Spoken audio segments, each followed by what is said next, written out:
Okay, here we go. What's going on, dudes and dudettes? And we're going to go over some sweet classifying triangles today. So our first objective is to classify triangles by their angle measures and their side lengths. And then the second one is to use triangle classification to find angle measures and the side lengths. So everyone is super pumped. Cole Browning and David Ash just walked in, so be excited for that. So first thing we're going to do is we're going to classify our triangle. So the first thing is segment AB. So hold on, let me find a sweet one over here. Segment AB, and then segment BC, and then segment AC are all sides of triangle ABC. So obviously, triangles have sides. But a fun part is that triangles also have these things called vertices. Triangles vertices. So A is a vertice, B is a vertice, and C is a vertice. And if you look, that kind of looks like a guy. So I'll fill in his, and there's his nose, and then he has teeth here. Okay? So, moving on. So our first triangle. So first of all, you should have your notes in front of you, and you should be on the side with the two boxes. And the first one we're going to go over is an acute triangle. So an acute triangle has three acute angles. So if you remember, an acute angle is an angle that is less than 90 degrees. So right under acute triangle, I want you to write three acute angles. And then for the example, you need to draw this triangle exactly like you see it. The next triangle that we're going to learn is an equal angular triangle. Now, this is one of those words that I can't say, so if I just start saying random words, just you know what it means, okay? Equal angular. So an equal angular triangle has three congruent acute angles. So we notice these by these arc marks, okay? So there's three congruent acute angles. Fantastic. A right triangle has one right angle. So let me highlight this for you people. This is a pretty important one, so I'm going to use stars. Has one right angle. Okay? And we know it's a right triangle because it has this right angle mark. So that is our right triangle. So once again, you need to write one right triangle on the top part, and then example, draw this triangle with this box. And then our final one is an obtuse triangle. So has one obtuse angle. So that is your definition for an obtuse triangle. If you guys remember, an obtuse angle is an angle that is greater than 90 degrees. So that would be this angle right here.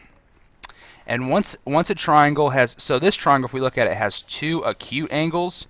But once it has the one obtuse angle, it's always going to be obtuse. And it's that way with a right triangle too. A right triangle has two acute angles, but once it either has a right angle or an obtuse angle, the whole triangle is infected, as Fifth Eye would like to put it.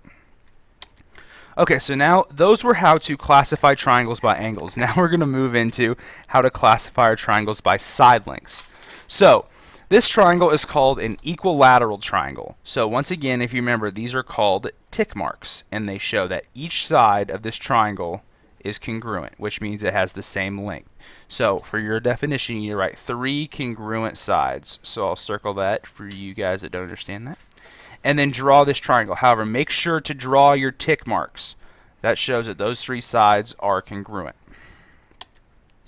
The next is an isosceles triangle. So an isosceles triangle has at least, so at least is the important part, at least two congruent sides.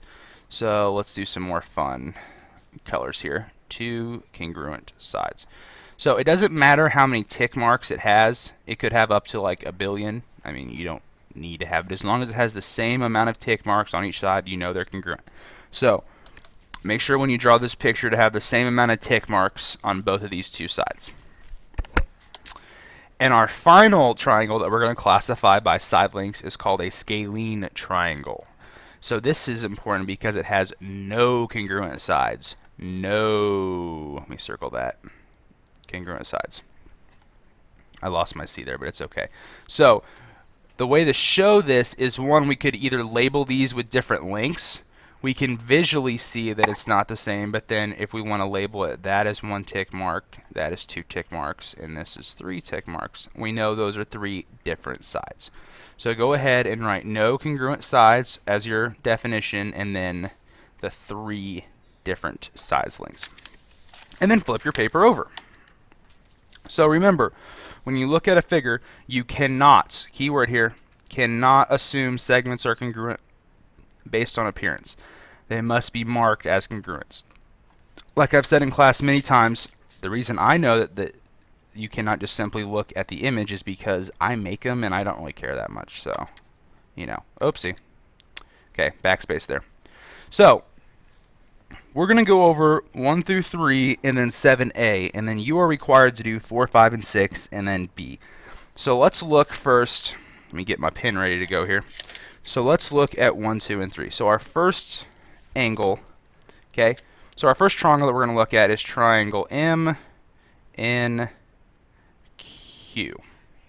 Okay, so MNQ. So let's classify it by its angles. So all three of those are acute angles, so this triangle is going to be an acute triangle.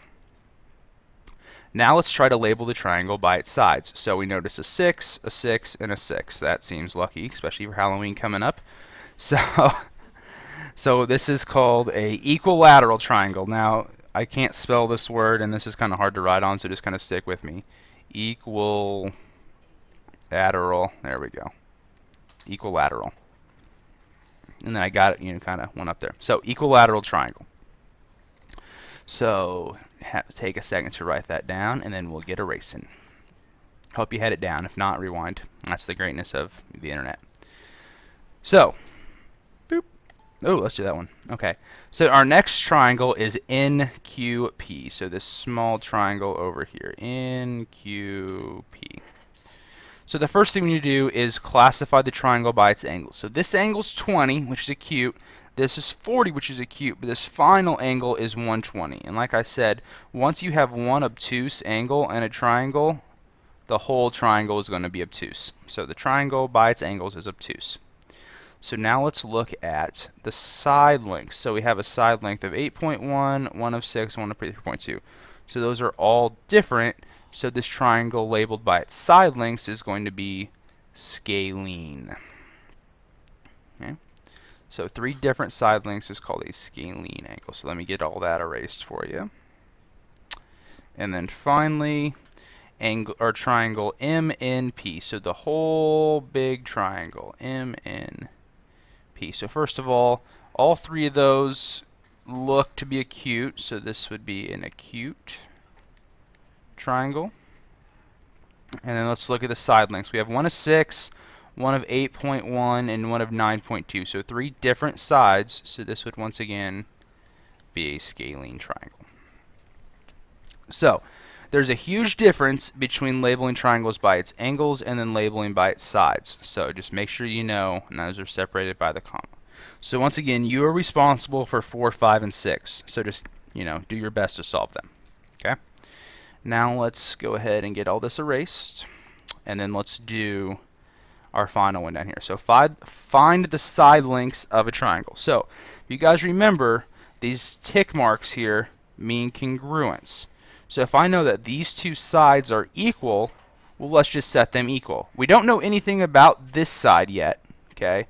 Because this is an isosceles triangle, we just know that 2 of the sides are equal. So let's just hold off for this. So let's set our first one equal. So 3x plus 2 equals 4x minus 7. So let's go ahead and minus 3x minus 3x. So we're left with 2 equals x minus 7. And then we add a 7.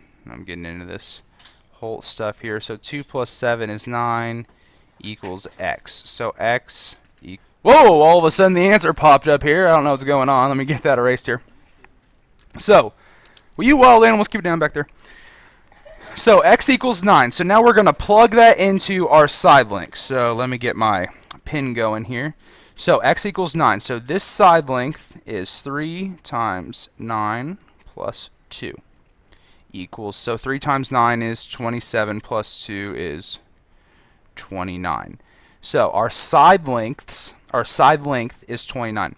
Since this side length and this side length are congruent, we really don't have to plug it back in, but it's a good thing that you probably should, just to double check that you have the right x. Okay. So 4 times 9 minus 7. Yep, it sure does check out. So both those side lengths are 29.